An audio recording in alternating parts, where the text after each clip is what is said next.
The Art of Gatekeeping by Sunny. Guys, you know gatekeeping is bad, right?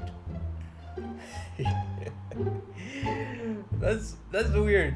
It's weird me saying that when I'm the biggest gatekeeper known to man.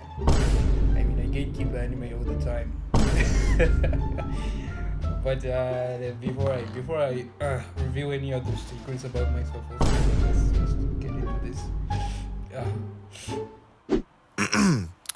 Gatekeeping. When someone takes it upon themselves to decide who does or who does not have access or rights to a community or identity. Some Me.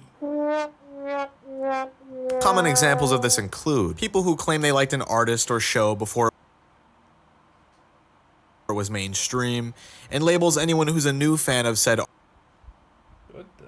artist or show as a quote-unquote fake fan. People who refuse to share What the heck? certain information with you, like where they buy their clothes from, what their Hold on.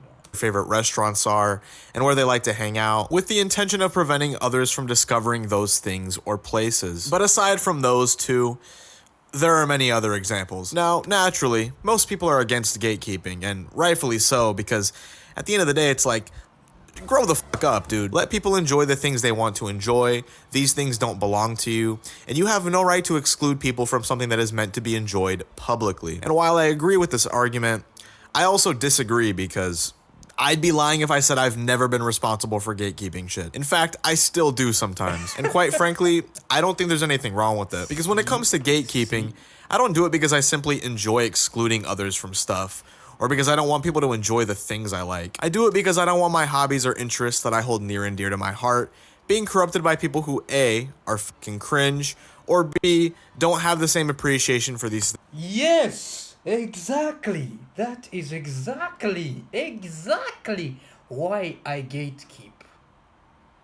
Not for any childish reasons.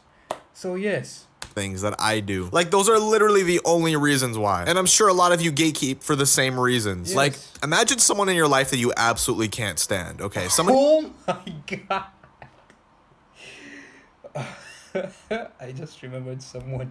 you find super annoying. Someone you wish you could publicly execute, okay? Now imagine that same person all of a sudden starts listening to your favorite artists. Wow! I would.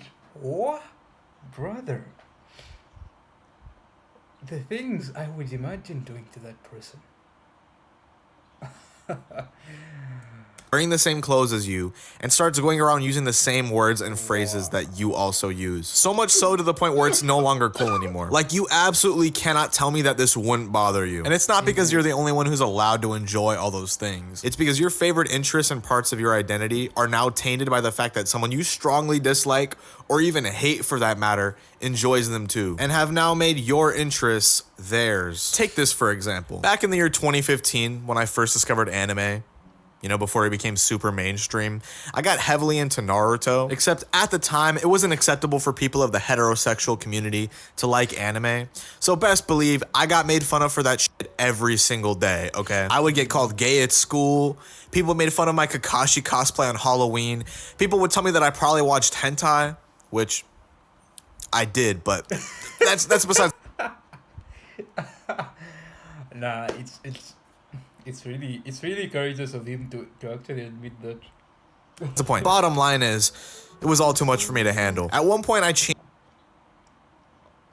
my profile picture on Xbox to Kakashi, and my fake friends at the time who bullied me relentlessly invited me to a party chat just to make fun of my profile picture for like 15 minutes straight. And best believe they tore my ass to shreds, okay? Pause.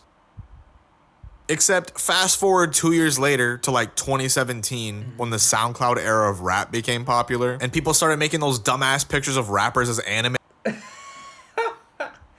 There was such an era of the internet. Okay, maybe I'm lost because at the time I was in 6th grade and I did not have a phone. So yeah, I think that's why these actually surprising to me. I mean, characters, those same motherfuckers that made fun of me all started watching anime too. Not only that, but they all changed their profile pictures on Xbox to Dragon Ball Z characters, started asking me for anime recommendations, and worst of all, they all started reposting those shitty Naruto fucking XXX Tentacion edits on Instagram. Oh my god, those are the worst kinds of people. I won't lie. Those are the worst kinds of people. As if they weren't just shitting on me a few. Exactly my point. Because like 2 years ago, I had this classmate who I just couldn't stand. I hated him, but he made fun of me for watching a certain anime, for watching Naruto, and then fast forward 2 years, which is now. He's enjoying that same anime he made fun of me for watching. I mean, what type of bullshit is that? The fuck? Ah. This is why gatekeeping is good. Few years prior, and needless to say, I was fucking pissed, okay? Yes, I In fact, I still am, because what the fuck? These deplorable individuals who treated me like garbage hijacked something I love and pretended as if it was their own from the very start. This right here is why a lot of us are in favor of gatekeeping. It's not that we don't want others to enjoy the things we love. That would be stupid. It's that we don't want the wrong people enjoying the things we love. But not only are things like anime and TV shows susceptible to this sort of corruption, things like words are too. It's like when Drake released his generational masterpiece, The Motto, featuring Lil Wayne, back in 2011. And in the song he says, "Now she want a photo, you already know though. You only live once, that's the motto N-word, YOLO. YOLO. You only live once." What a linguistic paragon. Aubrey Drake Graham, being the innovative and distinguished gentleman that he is, decided to share this new term he coined with the world, in hopes that it would get passed around and become a household term that everyone would eventually use. And by the grace of God, it did. Because after the motto's release, everyone and their mother started saying YOLO. Kids started saying YOLO. Adults started saying YOLO. Even other celebrities started saying YOLO. YOLO was inescapable. In fact, before that, wasn't YOLO like a word people looked down on? Like it wasn't cool. But you see the way people are. See, it became a new way of life. Except some time passed, and like most things that are cool and unique, the term YOLO not only got hijacked by people who were cringe, it got taken over by big corporations as well. Like, not only would millennials put hashtag YOLO in all of their Instagram or Facebook captions, or say it unironically in real life with their friends, you'd go to Walmart or Target and see a bunch of YOLO shirts everywhere, or some other shitty YOLO merch like YOLO hats or YOLO wristbands. Hell, I wouldn't be surprised if they had YOLO condoms at one point. Like, that shit was everywhere. And the worst part about all this is the fact that people didn't even associate it with Drake anymore.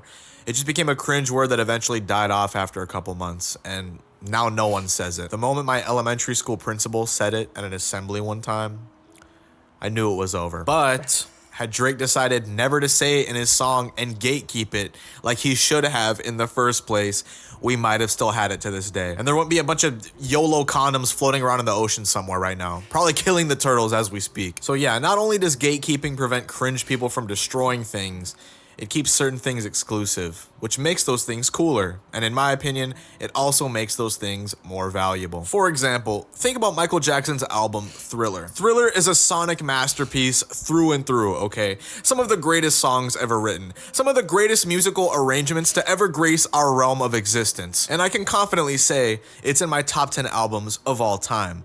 I love Thriller with every fiber of my being, okay? Except, despite the accolades it's received, and despite how great of a project it is, it gets played every hour of every single day on basically every radio station across the world. It's literally the best-selling album of all time statistically, and I guarantee you there isn't a single living being that doesn't know about Thriller. I literally came out of the womb moonwalking, okay? It's undeniable that Thriller is a masterpiece, but There's nothing special about it anymore. It's overplayed, it's too accessible, and worst of all, it's lost its novelty. There's something very special about discovering something that not a lot of people know about. And when this is the case, you tend to have more of an appreciation for it. When something becomes too accessible or too mainstream, it stops feeling special because it's no longer a hidden gem anymore. It's sort of like supply and demand. The less of a certain resource there is, the more valuable it is. And the more accessible a resource is, the more it's forgotten about. My point being, gatekeeping is what prevents things like diamonds and gold from becoming things like cobblestone and dirt. And I'm more than happy to contribute to that cause. But I will admit that there are times where gatekeeping goes a bit too far and becomes cringe in and of itself. Because as much as we're trying to prevent cringe people from enjoying things, we ourselves become cringe for doing that. Taking it upon ourselves to prevent people from enjoying something that we ourselves probably had no part in making is cringe. Getting upset at people for discovering a hobby or interest of yours is cringe. Withholding information to make yourself seem cooler or more special than others because you know about something that they don't is fucking cringe. Because at the end of the day, none of this stuff belongs to us anyways, and if anything, the people who make all of these things we enjoy, like artists, or people who make movies, or even people who create new words, are probably just happy that they're able to influence generations of people with their creative works. So when we decide to gatekeep, yes, we're preventing people who are cringe from ruining the things we love, but we're also preventing the creative people who blessed us with their work from gaining more exposure and influencing more people. When exposure and influence were probably their main goals from the very beginning, which in my opinion is just as bad as corrupting an artist or show with your stupid, deplorable personality. So in conclusion, gatekeeping is cringe. Ruining things with your cringe personality is cringe. And if you're one of those guys who made fun of me back in 5th grade for liking Naruto, and you somehow found this video, not only are you cringe as well, but you should probably make sure to sleep with one eye open tonight, because I might just gatekeep you from ever peeing again. Anyway, yeah, that was a good video. Gatekeeping is bad. But hey, fuck it, I'm still gonna do it. Because I'm me. But yeah, that was a good video. Like, comment, and subscribe. Check out my Instagram, my TikTok, and my Patreon. Consider supporting me. Because this isn't hard. This isn't easy to maintain. Yeah. And I'll see you guys in the next video. Bye.